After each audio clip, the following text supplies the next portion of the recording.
And you know what, guys? It would mean so much to us if you saved our podcast, followed us, liked, shared, and did all the jazz just to help us keep going and keep recording, because we love showing up every week.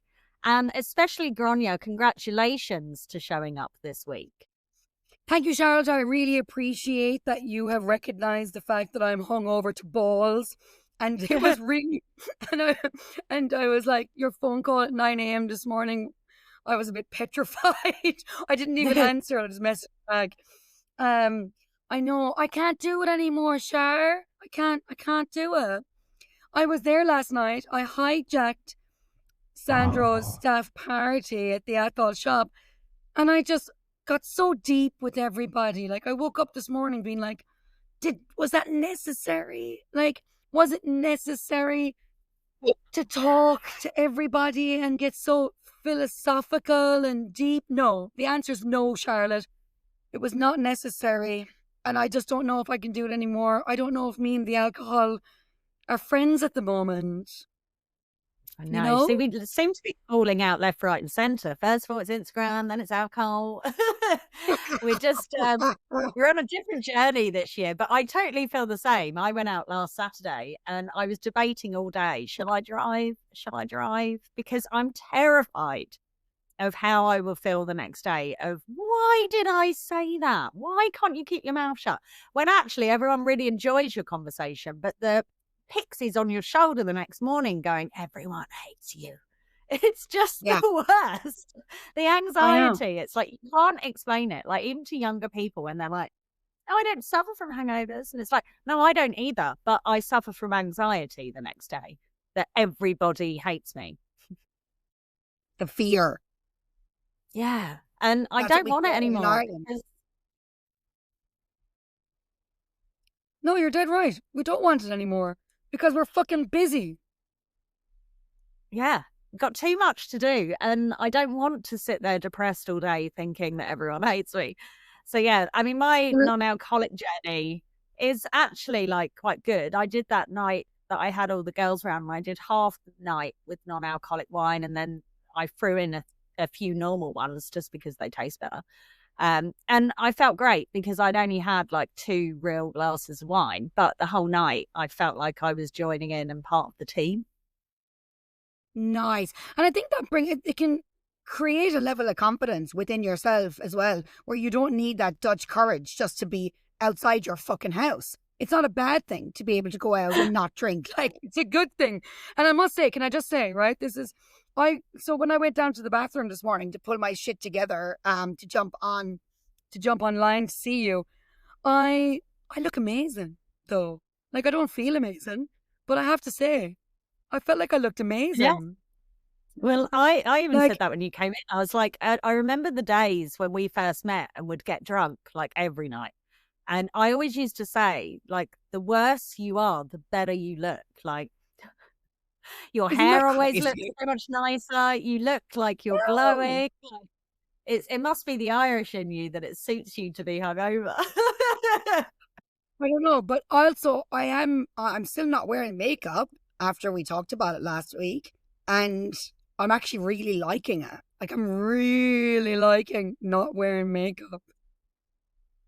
God, I would love to be at that place, but I'm just not. I don't feel confident enough. I know. I don't know what it is. Like, don't get me wrong. Every day I'm like, buy makeup, Grainne, buy makeup. But then I'm like, I actually wake up, like, my skin is breathing. I think it's breathing. I think it's actually got a glow on it because it's breathing. Wow. Keep us posted with your journey. And, you know, us deciding to take some step backs from being hungover and writing off days goes with the new motto that I suggested for our year of thrive in 25. Who else is feeling it? I know a few people at our goal party were feeling it. I think lots of people are, actually, even just from my deep conversations last night. We all feel good. We all feel good about this year. I know. Oh, I'm such a dickhead. But yes, you told me about Thrive in 25 there about maybe 5-10 minutes ago. But then you reminded me, you actually sent it in the notes during the week, and God, I'm fucking useless. I promise I do read the notes. I really didn't pay attention to the Thrive in 25 part. I love it, Charlotte. I love it. I feel like you're building me up. You're building me up for a good old 2025. Because we also did have a very positive 7:30 a.m. phone call this week. I did pass you on to Sandro, but do you want to tell us about how you feel about that phone call that we had during the week? So that is exciting because as well, I mentioned it at the goal party, and a lot of people that joined the goal party were interested to also know more. So I started my investing journey. So do you remember back, I think it was in September, I put money in my Sharesies account ready to invest, and then got freaked out when it told me I was putting too much in and backed out, and I haven't done anything since. So this week, as part of my mornings of non-scrolling, I decided I was going to learn how to invest and learn about the app that I've chosen to use, which is Sharesies, which I think you need to be a New Zealand resident to use it. Although you can invest in shares in New Zealand, Australia, and the US, you have to show some kind of proof that you're a New Zealand resident. So there is other options. But anyway, I was having a chat with Sandro about what to do, getting some tips, top tips. So I began and I've started. I've got 3 investments going, and I feel like it's a bit addictive. I just wanted to keep topping up the money, and I'm like, I don't have any money to top up. And I was like, ooh, can I move money from here? And then I was like, no, calm down. Just let these 3 sit, wait till you get paid again, and then do some more. You don't have to do it all today. But you had also started, which I was a bit like, oh, I thought we were doing it together.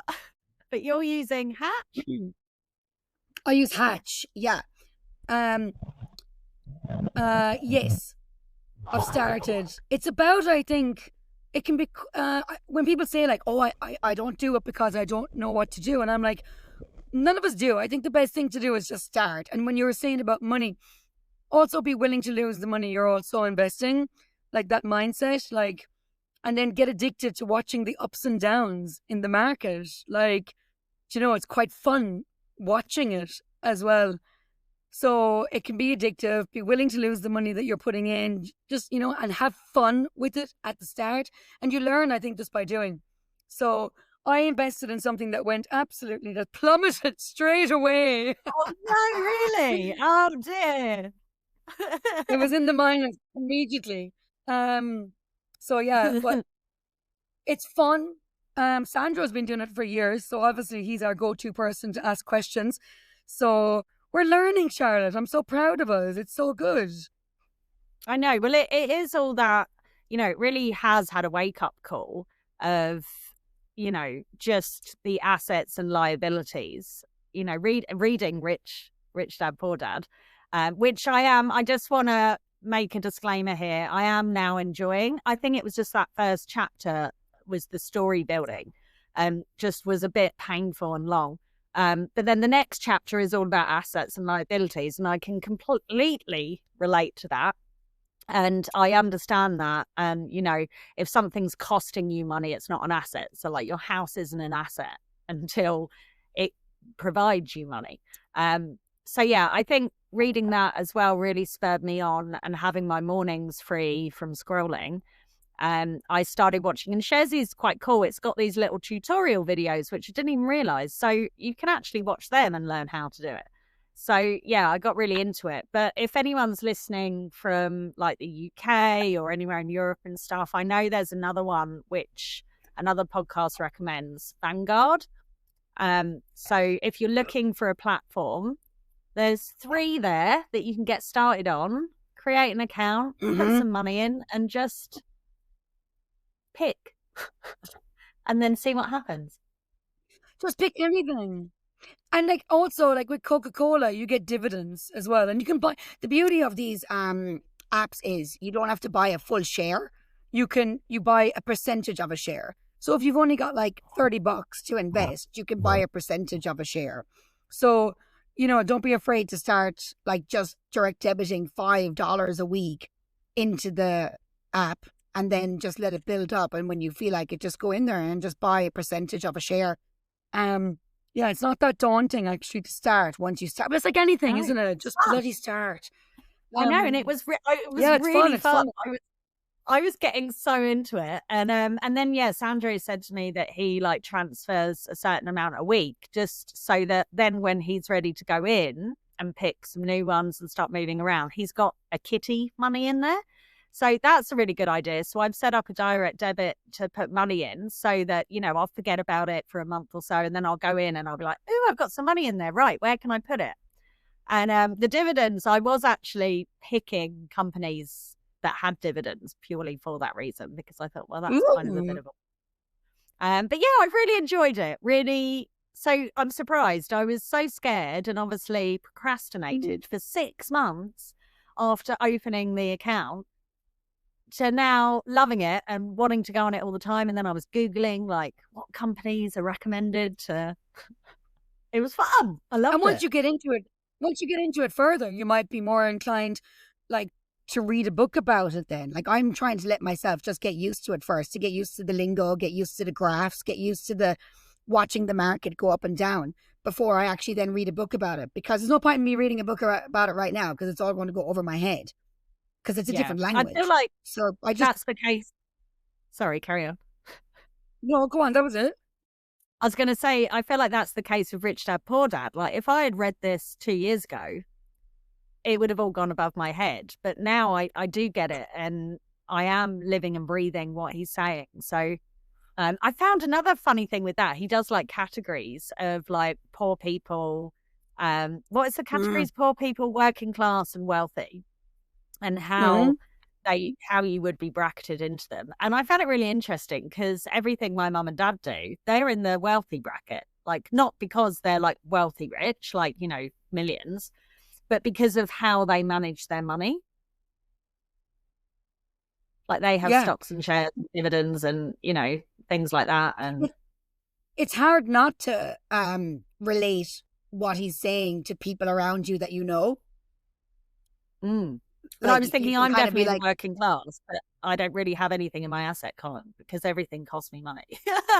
yeah, yeah, yeah. No, for sure we're in the working class, but at least our awareness has been opened up because that's the thing. Like they talk, I don't know if it's which book I read it in, but they talk about like once your awareness has been woken up to the different classes, how they function and what part of society they function in, like it gets a bit depressing.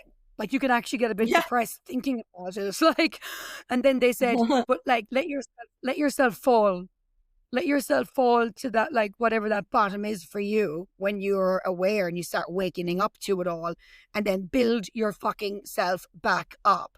And with a mindset, with a wealthy mindset, a healthy mindset. And I think that's what's happening as Charlotte. I think you've stopped scrolling. You like 7:30 fucking AM phone calls about fucking shares, you know, and not wanting to not wanting to drink, and all these things are kind of us adding up to wanting to be in the wealthy bracket. Like, because it's not about how much money you have, it's how you spend Yeah. it. Yeah. Like, it's not about, And yeah, it's because my eyes have been opened up this week with investing because I hear some really sad stories in the salon and stuff, and sometimes when it comes to crypto and Bitcoin, some of the older generation would go, sure, that's just a pyramid scheme. And I'm like, okay, okay. But also like very sad stories in the sense of like there's a really beautiful woman that comes in and gets her hair done. And quite recently she had to cancel her appointment because her husband ended up having to go to hospital. And now wow. he's ended up in a nurse. I know. And now he's ended up in a nursing home. Like they're elderly. But I was like, do you mind me asking his age? And she said his age, and late 80s. And I looked at her and I was like, Jesus, like you're so young looking. Like I'm really quite surprised. Unless you obviously married an older man. And she laughed her head off and she's like, I didn't. She looks amazing. But she said to me that, you know, she said to me her age. And like, it made me really think she has to get, It's really hard. Like, nursing homes are really expensive because that generation, we were talking about it, like they were told, buy a house, have kids, work hard, pay off the mortgage, and retire. That was it. Like, where's the money going to come from for the nursing home? That's extortionate amount of money.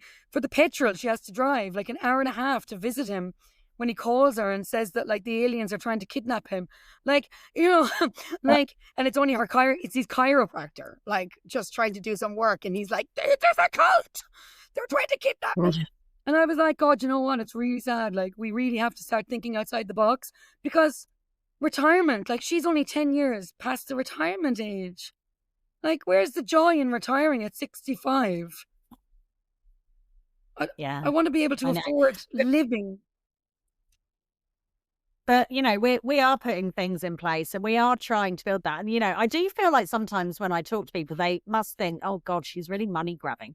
But it's not about that. It's not that I want to be like a billionaire and, just to be rich. I'm obsessed with being rich. I want to not have worries and concerns and, exactly I that. want, That's the yeah. healthy I want. Just be, I love my life. I'm quite happy to continue living this life. But I need to know that, the work isn't going to dry up and suddenly I'll lose everything, or, I'll get to an age where I can't do this anymore and I've got enough to support me. Like, it's more about that, just security and that safety, just to feel comfortable. But, obviously if I had $1 billion, that would be wonderful. But I'd also like to be able to donate that. Like, I'd like to be able to actually I'd like to be able to, like, help foundations. And anyway, regardless of Yeah. that, on that note, Yeah. time goes very quickly, because you taught me something today that fucking shocked the tits off me. Like, this is how fast time goes. I'm like, we Facebook. haven't spoken since we did this.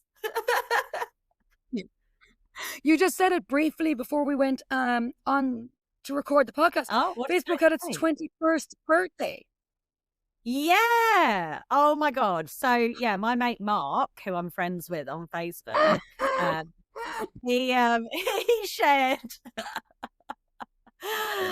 It was so weird because I signed up to Facebook like when it first began, like when it was first in the UK, because I wasn't even in marketing then, but I was one of the first, well, presumably, to sign up. So he used to send friend requests to people, so I'm like friends with him on Facebook. Anyway, he had a 21st birthday for Facebook, his first child, and shared the pictures of the party, and I just thought, whoa, like 21. Christ.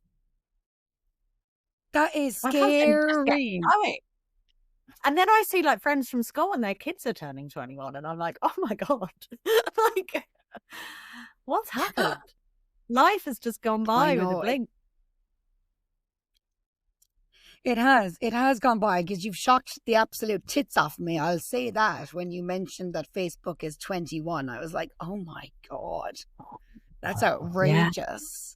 And there we are talking about, like, oh, we were raised with no technology. I feel about 80 this morning. Yes, suddenly we feel really old. Oh dear, that's brilliant. But yeah, no, I had another like epiphany moment this week, because I am, like, I've been redecorating my house and stuff. And, I do very much have the mindset that this house is just to be sold so I can afford my life in Italy with a bit of comfort. So kind of still going along those lines. And, I've painted everywhere white because I'm mainly thinking for resale. And it's been really hard not to put my print on it of my character and my taste and stuff, just doing everything white. I mean, I like white because it's nice and clean and it's brightened everything up and it has made it all look new. But, I'm so tempted. Like, I was looking at some wallpaper for the laundry room and then I was thinking, I could do my office. And, you see those videos of the drenched color. So you do, you've done it in the bathroom where it's all, the walls, the ceiling, everything is the same color and it's usually like quite dark. And I was thinking, I could do the office like that. And it got me thinking about, the space and how you feel in a space. And just having my print on something, I don't know. But I am working really well in my space. But it's so important to have a bit of a zen zone for motivation. And I feel like you're a really strong advocate with that because, you know, you've got cleaners in the salon and the house now. Like, you know, it's really important for you to have a clear space. It sure is. I like to surround myself with a space that inspires me. Like my house, even the way the bed is, the view from the bed, the stars, we can see them out through the roof while in bed. Like it was really important for us to design the house of our dreams that made us feel uplifted. It was really, and Sandro is out there right now working on the caravan for the podcast. I took a video of the caravan the other day, so I'll have some wee before and afters. Oh, Um, exciting. yeah, so I'm going to have my own space, and I'm probably going to. I mean, listen, it's a bit ambitious to want a third fucking internet, but I think you need but I it. think I need it. Yeah. The salon is also a space. There's a builder coming tomorrow morning at 8:30 in the salon because I'm going to create the space even more so with what's in my brain. Um, it's really important to me. And the cleaner in the salon, she's so important to my life. It's not even funny. Like I message her literally saying, "You're like the best team member of the whole company, and I'm the only other team member." I know um, when you messaged me this morning and said I was out for a staff party last night, I was thinking, with who? Like, it's just you. it's just me. Didn't realise it Um, was Sandro's stuff. It was Sandro's staff party at the Athol shop, yeah. And the surroundings is really important. And when I walk in, when she's done the cleaning, when I walk in, it feels good to start my day's work like that. It just feels really Mm. good. Maybe you could do something with your office that's easy reversible, no? Well, I was looking at that peel and stick wallpaper. Like maybe that's easy to remove when I move. But you know, people might like it. I was thinking of just doing one wall, like just to put, I don't know, I'm feeling like I need the character. The white, like I say, I love it. It feels fresh. It's been lovely, but I've still got another 2 years. And, you know, maybe I'll start with the laundry room. But in my office I anyway, I think mean, you, like, I've had I shelves think that if I've you're, wanted. I think you should go for it. Like, I think if you're Yeah. feeling it, you should go for it. Yeah, I probably will. You know what I'm like. I can't sit still for too long. Once it's in my head. What's that? Uh, Well, Sandro wanted the bathroom done for like 2 years. And when he finally got it done, it's totally his sanctuary now. He goes in there listening to fucking bird music and turns he's off so all the much. lights. He has an mate, it's so crazy. He has an ambient light and it's all paint, it's all black washed on the ply, and he's got like bird music on in the background. Jesus Christ. But it's his Oh, no, sacred that place sounds now that lovely. yeah, until he weirdly asks you to go in and sit there in the dark drinking a glass of wine while he enjoys it. Anyway, But I think, like, I mean, if you were to think of like tips for a space to be productive, like I like having my books like out. Like I have them in the living room. I have a desk in the living room, and I have my books all there. And you know, I occasionally do glance at them. As it's a bit like a vision board. You know, like a vision board, you have it up, and you're not supposed to intentionally look at it, but it's just there, like in passing. And I have all my books of like, you know, the Diary of a CEO and Richard Spark and all, you know, my collection of wonderful books. I have them all kind of on display so that I remind myself that I'm growing and I'm learning. You know, it's having things in your space. It's not just having it clean and tidy, but it's also having motivational things around you that make you feel good. Like my sage stick and my Palo Santo stick, I have them like, you know, placed so I can sit. So I remind myself that I am intentionally trying to better myself. I think that's really yeah. a good thing to have around you, something that reminds you. You know, you don't have to have like a poster of you can do this. But, you know, just something subtle like that that you don't realize. I like solid wood. Excellent. I like an item. Yeah. I love the way you do that. You just, these random state, I like solid wood, and then silence. I don't know why. It makes me feel good. It makes me like you like all your like you're able to decorate. I don't think I'm very good at that, but me being able to like put something solid in there. Like I love my table in the salon. I love the butcher's block in the house. I love touching the wood. I love that. It makes me feel uplifted and good. And I don't Yeah. know why, but that's why. Because I don't need the books because I've been listening to them, and I often think like, oh, I'd love a big library with all the books on it, and maybe someday I will buy the books that I've listened to so that I can just pick them up randomly some days. But it's not really bothering me right now. I'm really Well, you enjoying did listening that. to them. You did that at my house because, like I said, I have them kind of just on the desk, like piled neatly. Mm, Organized clutter is what I like to call it. So it's that yeah. organized look. But you, like when you were over once, I remember you were like, "Oh, I'm going to bed," and I was like, "Okay." And we're so like a couple. And then as I went to bed, I walked past and saw you reading. I was like, "Oh, what are you reading?" And you were like, "Oh, I just picked up one of your books." And I was like, "Oh, that's nice." Yeah, it is quite lovely. I'm actually listening to the 5 a.m. club at the moment. And Oh, it don't. mm, That's been on my list for so long. I just need to get through Rich Dad Poor Dad, and that's the next one. well, to be How honest, is it was it? never on my list. I heard loads about it. Really? It was never on my list. I genuinely thought it was someone just going to fucking lecture me to get up at 5 o'clock and get my shit together. No, It's so not like that at all. So on Sunday, I no. decided Sandra was watching UFC and I decided to listen to the trailer. And oh my God, my head exploded. I was like, press play immediately. Chapter 1, let's go. Even his little intro that he gives a little speech to the person about to read or listen to his book. Fuck. I was ready to take over the world. I'm not even joking. I was ready to I take know over you the world. messaged me and was like, "Oh my god." Yeah. It's unbelievable. I'm being pleasantly surprised. I don't know how I feel about like how he does the storyline and like the accents he's trying to do in the Yeah, audiobook. But it's not about lecturing you getting up at 5 a.m. It's just basically telling you if you want to do anything with your fucking life, own your morning. Don't let yeah, anyone hijack it. Yeah, just own it. Whatever that is, I haven't finished. I think I'm only on chapter 10, but just own it. Oh, Charlotte. Honestly, after Rich Dad, Poor Dad, you're going to just love the 5 a.m. club.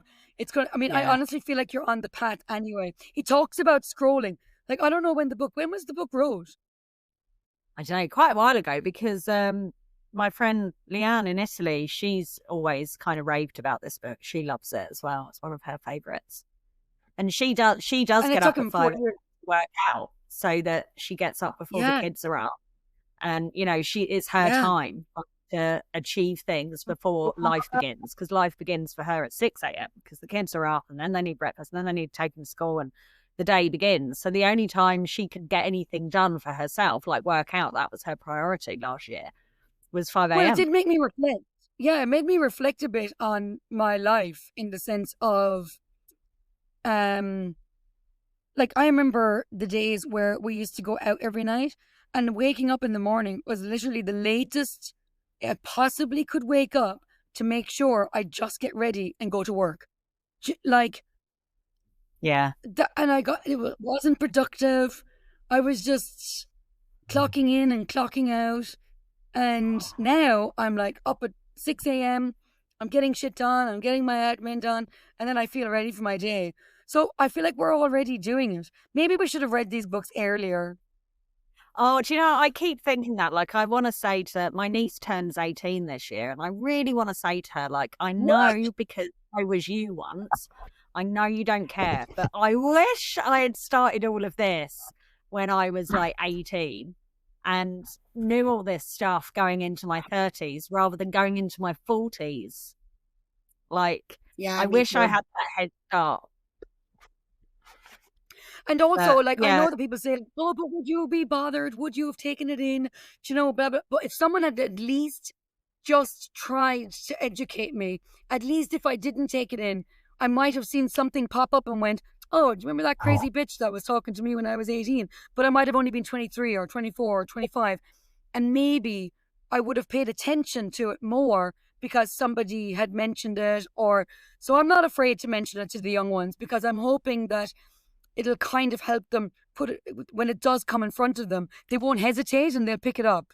You know what I mean? Yeah, because I feel like everyone gets to that stage where we get to this point where we're like, there must be another way. Like, Yeah. let's start learning. But as I was reading Rich Dad Poor Dad and enjoying the second chapter, again, it's very long. That's why it's taken me this long, and I've only just finished it. But I was thinking, do you know what? I might pay her to read this book.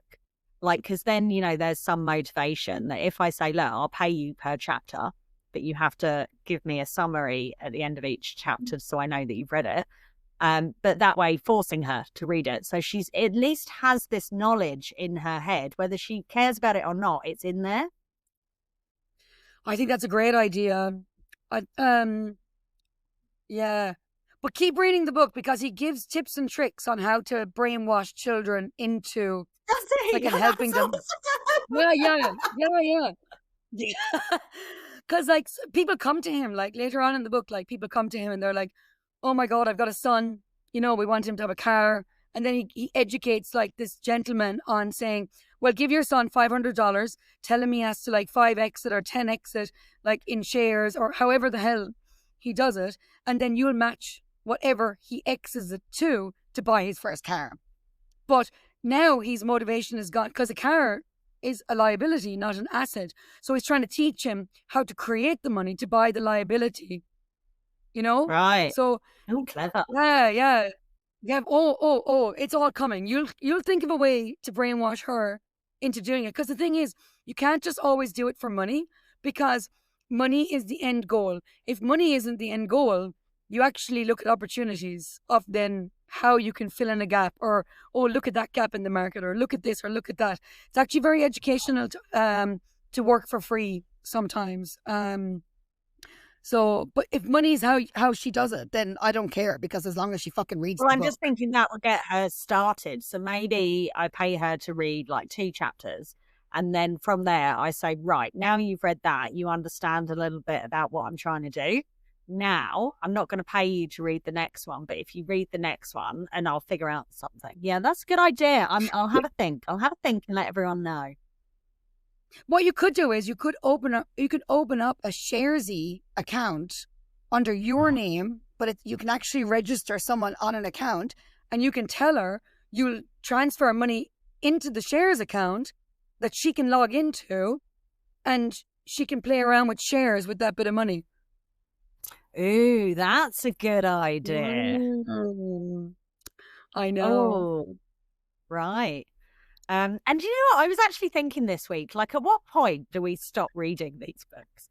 But then I was like, I think this is what I said to you, like in that early morning call.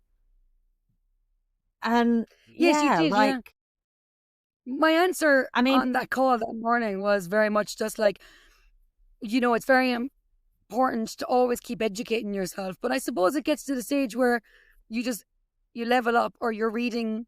Next thing is we'll be reading fucking investment books. I don't know. Like, I don't know. I know, well, I It's feel a like lot of that's fun. that's the path we're going down now. It's like we're getting close to these books. I mean, like, it's always fun to read them. Like, I love them. They're really inspiring. They motivate me. A lot of the stuff now I know and I'm practicing and I'm doing, but I enjoy them because it's like talking to somebody. It's like talking to you when you get it. It's like reading those books is like having a chat with a friend. That it's like, yeah, God, I totally understand that. Yeah, I'm doing that. And it's funny because actually I had one of the deep conversations last night was with a girl who did as much school as I have. And, I think James Smith, one of his books, not a life coach, like, now it kind of seems like, I'm like, oh God, that book was good for me at the time, but I wouldn't get much from it now. So I think you just level up on actual reading all the time. But from the Diary of a CEO, James Smith and Rich Dad, Poor Dad, also, when you're talking to your niece, what I realized from reading those books is explaining to her, okay, school has its place. I'd like to say it fucking doesn't, to be quite frank, but I don't have kids, so I don't give a fuck. School has its place. So, but now it's time to start educating yourself on the other things. Like, school is only one dimension. Like, now is the time to start realizing, what are you aligned with? What are you interested in? And now you need to start reading and educating yourself on that exact point. Find the point, find the education behind it, and go for it as fast and as fucking fiercely as possibly as you can. Because school only gives you a working bee mentality. It gave me so much fear. It gave me fear of failing. And that's not true. The failure is where you grow. Yeah. So explain to her, like, I want to now give you the life education. School's done. Forget about that. Yeah. And just before we head off, is there any update on your kitten, talking about babies? Not that Bonnie's baby. Trap day didn't go so successful because the kitten disappeared. I reckon Mum came back for the kitten. I know. Oh, well, that's Which good. is not a bad thing if she did. Yeah. I think so, And because... you go for it. Well, just because that's what I want to believe. Yeah. Well, I mean, that's probably the case. So, but it's a bit sad that we don't get to have a salon I know. cat. Not yet. Not yet. That's right. And Not I yet. enjoyed back to the gym last week and did my classes this week, and by God, thriving. Loving it. Well done. I always when I join back. But yeah, absolutely loving it. And I can't wait to keep going back until I then get to the point where I always do. Like it was funny, the instructor of the class, she was like, "So you're back for good?" And I was like, "Well, you know me, I'll probably do 3 months and then take a break." I've been doing that for about 5 years. But then you're the queen of consistency is the only way. But that is my consistency, that I do 3 months and then 3 months off and then 3 months.